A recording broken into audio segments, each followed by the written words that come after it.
guys! I know this is my second video of the day, but with the first A-level paper being on Tuesday, I guess I kind of want to get as many videos done for you guys as I can. So welcome to today's second worked exam answer video. This is another OCR question. This is one of those ones at the end where you get loads of different pieces of information to work out. In this case, it's focusing a little bit on transition metal reactions. It's focusing on a little bit of calculations as well. We've got oxidation states in there. We've also got precipitation reactions in there. So there's quite a lot going on here. We've got to identify the formulae of B, C, D, E, F and G. We've got to write equations for any reactions. We've got to include any changes in oxidation number as and where relevant, and then show our working out where we may need to do some. So experiment number 2, for example. So it's nice that it's kind of broken down into 3 different experiments, because then if you aren't able for whatever reason to do one of the experiments, the information I guess doesn't then carry on and affect your ability to do everything else. So it is a leveled marker in terms of sort of they will look at your indicative content and figure out how many of the species you've identified to know whether you're going to get into a level 2 or a level 3, for example. But I guess if you're attempting these sorts of questions in the coming days, the most important thing is that you focus on, have you been able to include all of the chemistry content? Because if you have, then obviously you will be in the top level. So some of this is applicable to AQA students as well as OCR students, but actually there's not a massive amount that is in this particular question, but certainly experiment 1 is, but less so experiment 2 and even less so experiment number 3. So in experiment 1, they're adding hydrochloric acid to an aqueous solution containing CuH2O6 2+ complex ions, and it says a yellow-green solution forms containing complex ion B. So we're going to have to work out what complex ion B is, construct an equation, and then consider whether there are any changes in oxidation number. So we've got to recognise, I suppose, here that the chloride ions from the hydrochloric acid are going to undergo a ligand substitution reaction with the CuH2O6 2+ ions, and that the green solution, or the yellow-green solution that forms is going to be the CuCl4 2- complex. So in terms of how you want to lay it out, I guess I'd make it really, really clear, obviously, that B is equal to CuCl4 2-, although I suppose you could write your equation and then go arrow, label it B. And then in terms of the equation, CuH2O6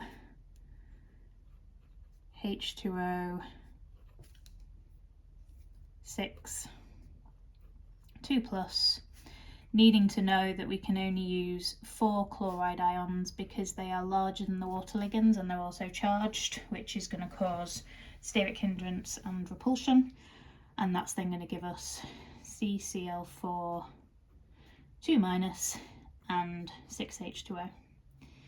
So it is an example of a full ligand substitution because all of the waters are being swapped for chloride ion ligands. It's just we can't swap 6 waters out and put 6 chloride ions in. We are therefore going to get a change in coordination number. We've got 6 coordinate bonds here, only 4 here, so octahedral shape, tetrahedral shape, but there's no changes in oxidation number, just a change in coordination number, so we can ignore that part for experiment number 1. And I think that's all we need to do, so we can now move on to experiment 2, sorry. We've got a piece of copper metal being heated with concentrated sulfuric acid, and a reaction takes place forming a pale blue solution C and then 45 centimetres cubed of a gas D, which has been measured at room temperature and pressure. The mass of gas D is 0.12 grams. So the pale blue solution, I think, is a little bit more straightforward, because if we're reacting a metal with an acid, we're going to be making a salt, which is going to be copper sulfate. We know that copper-based solutions will be some version of blue. So that's what we're going to put for C. And then before we can really write the equation for what's going on, when the copper reacts with the concentrated sulfuric acid, we're going to have to work out what gas D is. And this is where we're going to need to do some working out in order to figure this out, and we're going to show our working. So the bit that we need to know is that 1 mole of any gas occupies 24,000 decimeters cubed, which of course is in your data booklet. 24 decimeters cubed, 24,000 centimeters cubed. So then if we know that we've got 45 centimeters cubed, and I might be a bit old school in doing it this way, but we essentially want to figure out how many moles that therefore means we have made if we've only measured out 45 centimeters cubed. So my old school method would be to figure out how have I gone from 24,000 to 45 centimeters cubed, and I've done that by dividing by 533.3 recurring. So then I would do 1 divided by 533.3 recurring. And those of you who are perhaps slightly more on it with the maths than I am will know that you can do 45 divided by 24,000 and have arrived at the exact same answer that I've gotten.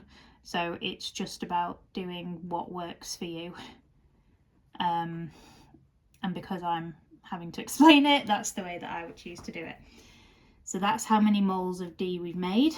And then if we have the mass, which we do, 0.12 grams, we can then figure out the MR of this gas. So the MR is going to be 0.12 divided by 1.875 times 10 to the minus 3.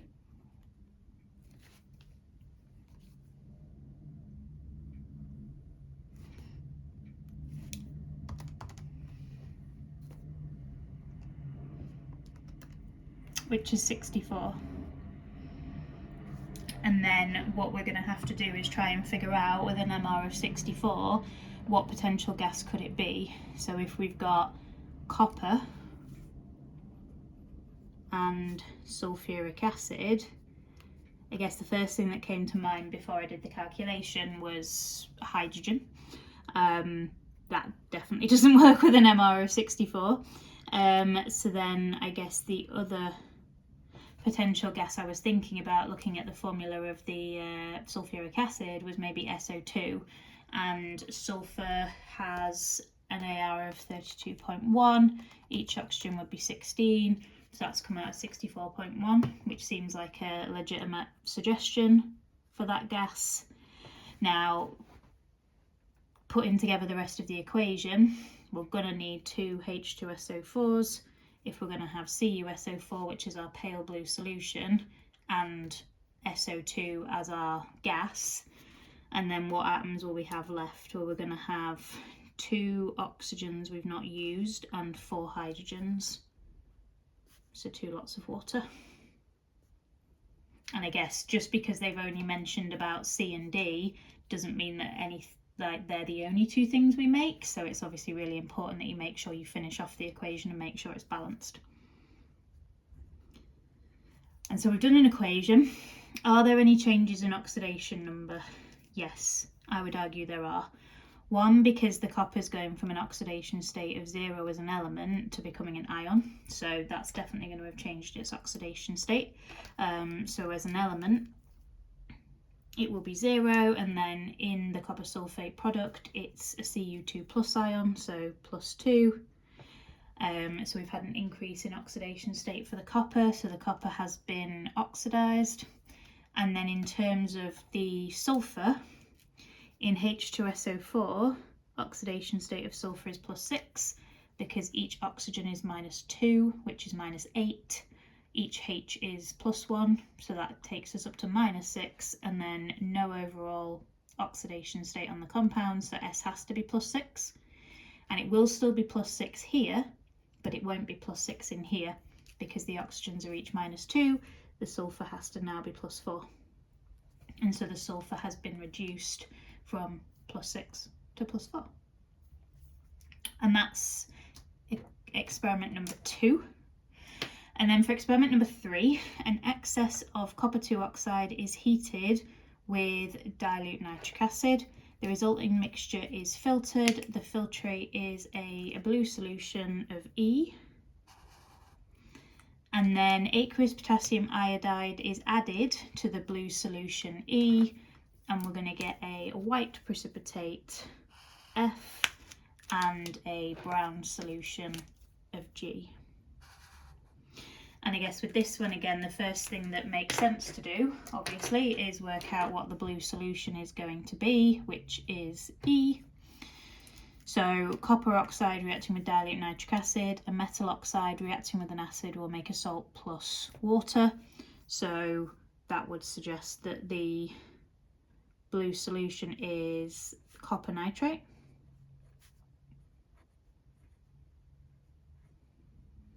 Or alternatively, because it's a solution, you could give that as the hexa aqua ion species, if you prefer.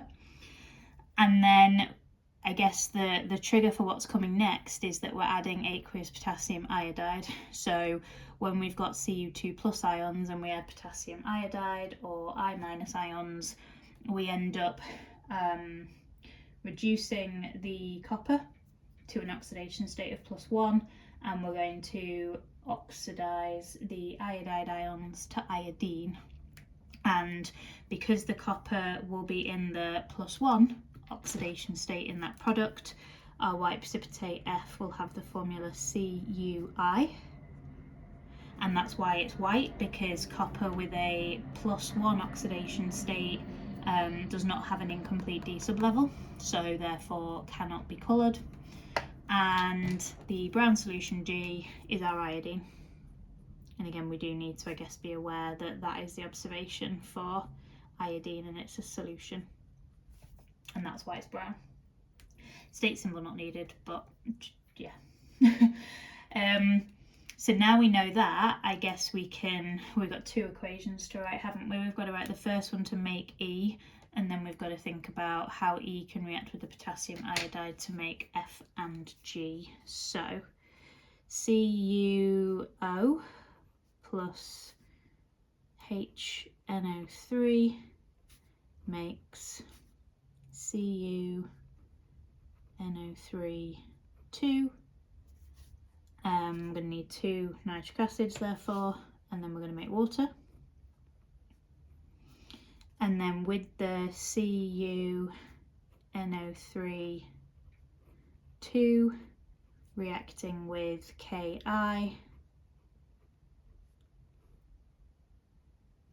we're going to make CuI, where the copper now has an oxidation state of +1. We're going to make iodine, and then we're also going to therefore make potassium nitrate. Now I'm going to have to balance this, obviously. So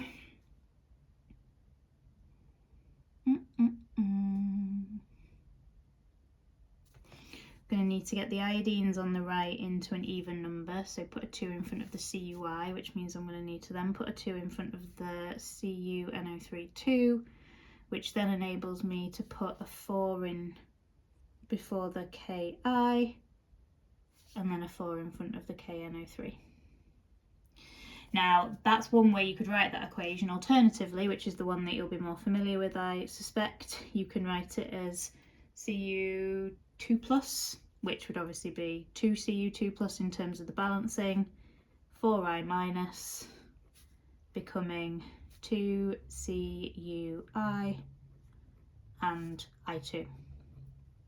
And I guess that's the ionic version, in the sense of we've removed the nitrate ions and the potassium ions because they are not really what's important here. We're not going to observe potassium nitrate being formed because it's going to be a colourless solution, and we are going to observe the brown solution of the I2, which would obviously therefore mask the formation of the KNO3, and we're going to get our white solid, so we can remove the spectator ions and just focus on Cu2 plus, I minus, going to CUI and I2. And then we're also here going to need to remember to do our oxidation numbers. So copper at the beginning is +2, and then it goes down to +1. So the copper's been reduced. And then for the iodine, we've gone from -1 for the I- ions to 0 because it's an element as I2. So that's been oxidized in that process. So that's a redox reaction going on there as well.